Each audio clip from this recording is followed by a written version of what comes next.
Government officials in Zimbabwe have been scrutinizing a Chinese mining company that has been operating a gold mine in the country's east since at least 2021. The scrutiny comes as residents voice concern about the impact on health and the environment. The company in question is Sino-Africa Huijin Holdings, which faces accusations of severe environmental destruction and community harm. Its gold prospecting operations have been taking place in an area known as Premier Estate in the Mutasa district of Manicaland. Villagers and community groups have complained about the blasting that has taken place at the mine. Nearby residents have reported widespread ecological damage, including the decimation of a mountain and the displacement of wildlife. They also say tremors from the blasts have caused structural damage to homes. Residents further complain of dust pollution and the potential contamination of water sources due to alleged leaching of cyanide. Cyanide leaching is a method of extracting gold from or that can pollute water resources. Adding to these concerns, Sino-Africa is accused of forging community signatures on their environmental impact assessment document, raising questions about the transparency and legitimacy of their operations. The complaints prompted the government to shut down the mine's operations twice in 2024. In the past 2 months, however, mining has resumed. We are between a rock and a hard place.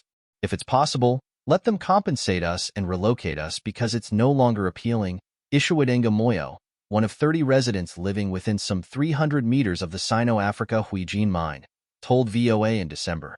The vibrations and noise generated by mining blasting are disrupting wildlife habitats and ecosystems, damaging biodiversity, and causing cracks in our homes, Moyo added. Government-ordered suspensions. A Manicaland Joint Command Task Force, composed of a number of government entities, ordered the temporary closure of Sino-Africa Huijin's gold mining operations twice.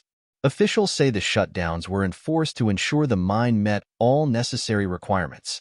The first suspension occurred in October and lasted 2 weeks. Sino-Africa Huijin made pledges to improve the situation and was allowed to resume operations. Then, the task force ordered the mine to close a second time in mid-November. Traditional Chief James Kiroon of the Mutasa district told VOA on December 11 that officials forced Sino-Africa Huijin's operations to stop each time because the company failed to address critical concerns raised by the local community. These concerns that led to the temporary closure included severe air pollution, destructive blasting activities impacting local homes, and the company's failure to fulfill its corporate social responsibility obligations, said Mutasa in recent comments. Mutasa added that he plans to convene a meeting with mining officials and members from the community to discuss a path forward in a couple of weeks. Mining compliance. Mining operations resumed on November 25 at the conclusion of discussions among government officials, community leaders, and company representatives. Daniel Panganai, the current HR manager of Sino-Africa Huijin, was involved in the discussions. He told VOA in mid-December that the company complied with all the requirements outlined in writing, but I cannot divulge much information at this time.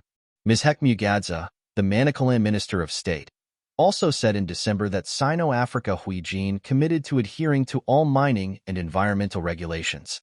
He said the Chinese company had acted on its social responsibility obligations by donating to the local hospital and drilling a well to provide water to the local school. The government is closely monitoring the company's operations, Mugadza said, and some households have already received full compensation for damages. He further stated that the company is obligated to compensate all affected residents. Chinese investments in Zimbabwean mines. The controversy surrounding the Sino-Africa Huijin mine is not isolated. According to a September report by the Center for Natural Resource Governance, or CNRG, a Harare-based community rights organization, the report, which assessed the impact of Chinese investment on Zimbabwe's mining industry, found that Chinese mining ventures have led to widespread environmental degradation, disregard for the cultural rights of host communities, and, in many cases, the violation of the country's labor laws, often with apparent impunity. Chinese investors control an estimated 90% of Zimbabwe's mining industry, according to the report. In 2023 alone, Sino investments in Zimbabwe's mining sector saw 121 investors contributing a staggering $2.79 billion, said CNRG Executive Director Farai Maguwu, who was quoted in a post on the organization's website. Separately, another area resident voiced criticism of the government's response to the mining. There are times when the mine uses explosives of higher magnitude, and there will be tremors, said area resident Thobkyle Mhenzawamakuru. When we call the government officials about the crisis, they always go directly alone to the Sino mine offices without any community leaders. Then they will come and address us, just saying they will use explosives of low magnitude next time, and we now know that it's now their cash cow. Even in terms of closing and reopening of the mine, instead of solving our grievances, there is no fairness in everything because money is being exchanged to slow the progress, and we hope higher offices in government will come to rescue us, she concluded. Maguwu accused local lawmakers of corruption, saying, instead of enforcing the law, they are cashing in on this illegality by forcing them to close down, demanding bribes for reopening, and then returning to close them down again and demand another bribe.